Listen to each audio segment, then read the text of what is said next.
కట్టుబట్టలతో road మీద పెట్టారు. నా పిల్లల బట్టలు, మా ఇంట్లో వాళ్ళ బట్టలు ప్రతి ఒక్కటి చిన్నప్పటి నుంచి పెట్టుకుంది ఏది లేకుండా రోడ్డు మీద పెట్టారు. ఒక ఊరికి వెళ్ళి వచ్చేసరికి అండ్ బయటికి ఎక్కడికైనా వెళ్ళేదానికి కార్లు కూడా లేవు, కార్లు తీసుకెళ్ళిపోయారు. కానీ అన్న నాకేమైంది తెలుసా అన్న, శివుడు ఏ రూపంలో వచ్చాడు తెలుసా అన్న, ఫ్యాన్స్ రూపంలో వచ్చారన్న.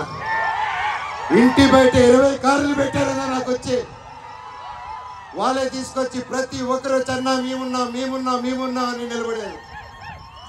దీని అంతట్లో నాకు ఒకటే బాధ, ఇంత చేసినా, ఇంత జరిగినా, ఎంత ఇబ్బందులు పెట్టినా, ఎన్ని కేసులు వేసినా నాకు ఎవరి మీద కోపం రావట్లేదు, బాధ ఒకటే వేస్తుంది.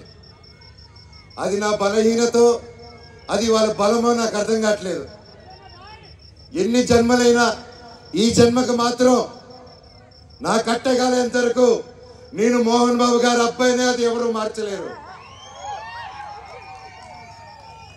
నాకు ఆయన నేర్పించిన క్రమశిక్షణే, ఆయన చిన్నప్పటి నుంచి నన్ను నీతి వైపు నిలబడు, న్యాయం వైపు 100 పోసి పెంచారు. ఈరోజు నేను న్యాయం వైపు నిలబడినప్పుడు చుట్టుపక్కల అందరూ చేరి తప్పంటున్నారు. నేను మీ పక్క నిలబడినా, న్యాయం పక్క నిలబడినా అనేది ఆ బ్యాటిల్ ప్రతిరోజు. కానీ ఏదైనా ఎన్ని జన్మలు ఎత్తినా మీరే నా దేవుడు, మీరే నా తల్లి, మీరే నా తండ్రి. మీకు ఎప్పుడు నేను బిడ్డనే, మీ దేవుళ్ళు ఎప్పుడు మా అందరికి ఉండాలని కోరుకుంటున్నాను.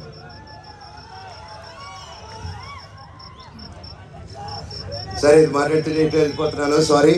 ఫైనల్గా